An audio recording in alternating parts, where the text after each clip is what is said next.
ನಮಸ್ಕಾರ ವೀಕ್ಷಕರೇ, ವಿವ ನ್ಯೂಸ್ಗೆ ಸ್ವಾಗತ. ಇದು ಸುದ್ದಿಗಳ ಡಬ್ಬಿ.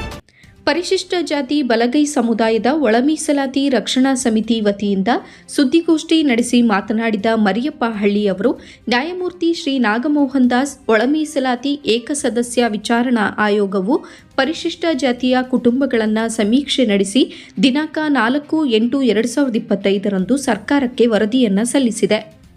ಸದರಿ ವರದಿ ಸಿದ್ಧಪಡಿಸಲು ಮೇ 5, 2025 ಜುಲೈ 6, 2025 ನಡೆದ ಸಮೀಕ್ಷೆಯಲ್ಲಿ 27.24 ಲಕ್ಷ ಕುಟುಂಬಗಳ 1.7 ಕೋಟಿ ಜನರನ್ನ ಸಮೀಕ್ಷೆಯನ್ನ ಮಾಡಿದ್ದು, ಪ್ರಸ್ತುತ 5 ಗುಂಪುಗಳಾಗಿ ವಿಂಗಡಿಸಿ ಅತಿ ಹಿಂದುಳಿದ ಗುಂಪಿಗೆ 1%, ಎಡಗೈ ಗುಂಪಿಗೆ 6%, ಬಲಗೈ ಗುಂಪಿಗೆ 5%, ಬಂಜಾರ, ಬೋವಿ, ಕೊರಮ, ಕೊರಚ, ಅಸ್ಪೃಶ್ಯರಲ್ಲದ ಜಾತಿಗಳಿಗೆ 4%, ಜಾತಿಯೇ ಅಲ್ಲದ ಗುಂಪುಗಳಿಗೆ ಅಂದರೆ ಆದಿ ಕರ್ನಾಟಕ, ಆದಿ ದ್ರಾವಿಡ, ಆದಿ ಆಂಧ್ರ ಗುಂಪುಗಳಿಗೆ 1% ಮೀಸಲಾತಿಯನ್ನು ನಿಗದಿಪಡಿಸಲಾಗಿದೆ.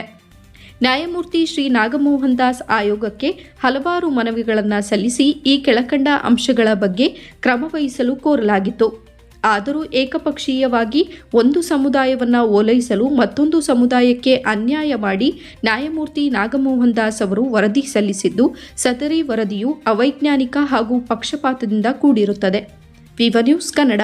ಕರ್ನಾಟಕದಲ್ಲಿ ಒಳ ಮೀಸಲಾತಿಗೆ ಸಂಬಂಧಪಟ್ಟಂಗೆ ನಾಗಮೋಹನ್ ದಾಸ್ ಅವರು 4ನೇ ತಾರೀಕು ಸರ್ಕಾರಕ್ಕೇನು ವರದಿ ಸಲ್ಲಿಸಿದ್ರು. ಆ ಹಿನ್ನೆಲೆಯಲ್ಲಿ ಕರ್ನಾಟಕದಲ್ಲಿರ್ತಕ್ಕಂಥ ಪರಿಶಿಷ್ಟ ಜಾತಿ ಬಲಗೈಗೆ ಸಂಬಂಧಪಟ್ಟಿರ್ತಕ್ಕಂಥ ಜಾತಿಗಳು ವರದಿಯನ್ನ ಓದಿ ನಾಗಮೋಹನ್ ದಾಸ್ ಅವರು